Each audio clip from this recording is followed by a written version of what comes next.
భారతదేశంలో ఇప్పుడు ఓ పెద్ద ప్రశ్న చర్చనీయాంశంగా మారింది. అసలు మన ప్రైవేట్ ఆస్తి నిజంగా మనదేనా లేకపోతే అది సమాజానిదా? ఈ విషయంపై ఇప్పుడు సుప్రీంకోర్టులో పెద్ద చర్చే జరుగుతోంది. సరే, దాని గురించే ఇప్పుడు మనం వివరంగా తెలుసుకుందాం. ఇదేదో ఊహించి చెప్తున్నమాట కాదండి. భారత రాజ్యాంగంలో ఉన్న ఆర్టికల్ 39B అనే ఒక్క వాక్యం చుట్టూనే ఈ మొత్తం చర్చ నడుస్తోంది. మరి ఈ చర్చలో ఒక కీలకమైన వాదనను మనం అర్థం చేసుకోవాలంటే సుప్రీంకోర్టు న్యాయమూర్తి జస్టిస్ సుధాంశు దులియా ఇచ్చిన భిన్నాభిప్రాయాన్ని మనం ఒకసారి చూడాలి. ఆయన ఏం చెప్పారో పరిశీలిద్దాం. జస్టిస్ ధులియా ఏమంటారంటే, ఈ ఆర్టికల్ని అర్థం చేసుకోడానికి కేవలం చట్టాన్ని చదివితే సరిపోదు. అసలు ఈ చట్టం ఎందుకొచ్చింది, దాని వెనుకున్న చరిత్ర ఏంటి అనేది కూడా మనం చూడాలి అని ఆయన వాదిస్తున్నారు. ఇక్కడ అసలు విషయమేంటంటే, రాజ్యాంగ నిర్మాతలు ఓ పెద్ద వైరుధ్యాన్ని ఎదుర్కొన్నారు. అదేంటంటే, రాజకీయంగా చూస్తే అందరికీ సమానత్వమిచ్చారు. కానీ సామాజికంగా, ఆర్థికంగా చూస్తే మాత్రం చాలా పెద్ద అసమానతలు ఉన్నాయి. ఈ సమస్యను ఎలా పరిష్కరించాలి అన్నదే వాళ్ల ముందున్న అతిపెద్ద సవాలన్మాట. అంటే మన రాజ్యాంగం కేవలం ఒక లీగల్ డాక్యుమెంట్ మాత్రమే కాదు, అదొక సామాజిక, ఆర్థిక మార్పు తీసుకురావాలన్న గొప్ప ఆశయంతో రాసుకున్న పత్రం.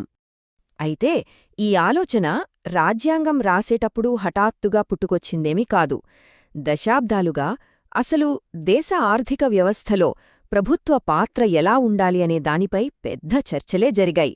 వాటిలో నుంచే ఈ ఆలోచన వచ్చింది. ఇక్కడ ఆశ్చర్యకరమైన విషయమేంటంటే, రాజ్యాంగం రాకముందే అప్పటి టాప్ ఇండస్ట్రియలిస్టులు కూడా ప్రభుత్వ జోక్యాన్ని సమర్థించారు. అవును, వాళ్లు కూడా దేశ ఉమ్మడి ప్రయోజనాల కోసం ప్రభుత్వం కీలక పాత్ర పోషించాలని బలంగా నమ్మారు. సరే, ఇంత మంచి ఆశయాన్ని రాజ్యాంగం ప్రభుత్వానికి సూచనలుగా ఎలా అందించింది, ఎలా మార్గనిర్దేశం చేసింది? ఈ లక్ష్యాన్ని చేరుకోవటానికి మన రాజ్యాంగ నిర్మాతలు ఏం చేశారంటే 2 రకాల సూత్రాలను పెట్టారు. మొదటిది ప్రాథమిక హక్కులు. ఇవి పౌరులకు రక్షణగా ఉంటాయి, వీటికోసం మనం కోర్టు కూడా వెళ్లొచ్చు. ఇక రెండవది ఆదేశిక సూత్రాలు. ఇవి ప్రభుత్వానికి ఒక దారి చూపిస్తాయి, అంటే ఇలా చెయ్యాలి అని మార్గనిర్దేశం చేస్తాయన్నమాట. అయితే మొదట్లో కోర్టులు ప్రాథమిక హక్కులకే ఎక్కువ ప్రాధాన్యత ఇచ్చేవి. కాని రానురాను ఈ 2 ఒకే రథానికున్న 2 చక్రాల్లాంటివి, 2 సమానమే, కలిసి పని చెయ్యాలి అనే అభిప్రాయం బలపడింది. ఇక్కడే ఒక ముఖ్యమైన పాయింట్ ఉంది.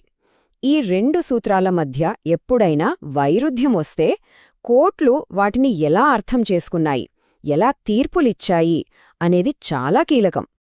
చూడండి, ఒక చాలా ముఖ్యమైన కేసులో కొంతమంది జడ్జీలు సమాజ భౌతిక వనరులు అంటే అందులోకి ప్రైవేట్ ఆస్తులు కూడా వస్తాయి అని గట్టిగా వాదించారు.